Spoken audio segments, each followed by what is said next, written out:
नमस्कार, मी बसवेश्वर आखाडे. माझी शाळा माझे कार्यालय या आपल्या यूट्यूब चॅनलवर आपणा सगळ्यांचं स्वागत. मित्रांनो, हे आहे शिक्षण संचालनालय महाराष्ट्र शासनाचं पत्राची तारीख आहे दिनांक 18/8/2026 आणि या पत्रानुसार आता ज्या महिला भगिनींच्या आधार कार्डमध्ये आणि शालार्थ डेटामध्ये बदल होता, काहींच्या जन्मतारखेमध्ये होता, बऱ्याचशा अशा गोष्टी होत्या की ज्या आपण लगेचच्या लगेच दुरुस्त करणं शक्य नव्हतं आपल्याला. अशांसाठी ही महत्त्वाची अपडेट या ठिकाणी असणार आहे.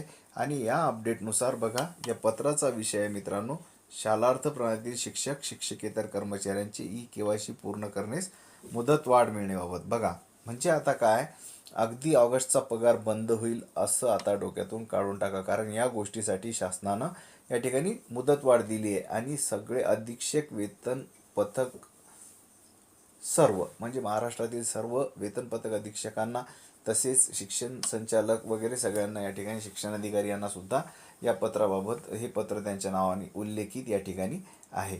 तर बघा, आता या पत्रानुसार आपण सविस्तर या ठिकाणी बघूया की KYC कामाचा आढावा घेतला असता सदर कामासाठी काहीसा कालावधी लागण्याची शक्यता आहे.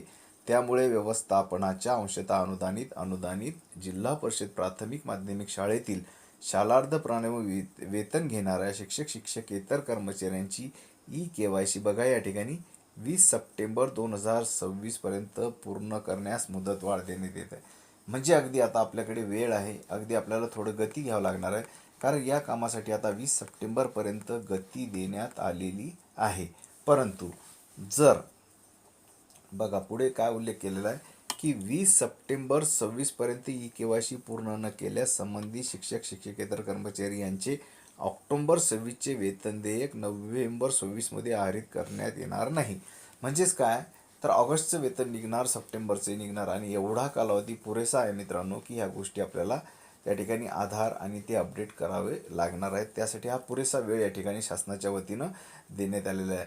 डिजिटल साईनने या ठिकाणी साक्षांकित हे पत्र झालेलं आहे. आणि सोबतच जे शालार्थ सिस्टीमचं IIT मुंबई जे काम पाहतात त्यांनासुद्धा या ठिकाणी रेफरन्स दिला आहे शासनाने की KYC पूर्ण केल्याशिवाय ऑक्टोबर नोव्हेंबर 26चे वेतन देयक तयार होणार नाही, याबाबत व्हॅलिडेशन देण्यात यावा. म्हणजेच काय, तर सद्यस्थितीत हे संकट टळलेलं आहे. अगदी तुमच्या कोणत्याही प्रकारची जर चूक तुमच्याच्यानं आधार किंवा सिस्टीममध्ये त्या ठिकाणी व्हॅलिड होत नसणार KYC, तर यासाठी आपल्याला आता हा वेळ भेटणार आहे. नक्कीच मित्रांनो, याबाबतची प्रत्येक अपडेट माझी शाळा माझे कार्यालय या यूट्यूब चॅनलवर देण्यात येत असतेच. त्यामुळे तुम्ही चॅनलला आतापर्यंत सबस्क्राईब केलं नसेल, सबस्क्राईब करा. व्हिडिओ आवडला असेल तर लाईक करायला विसरू नका. धन्यवाद.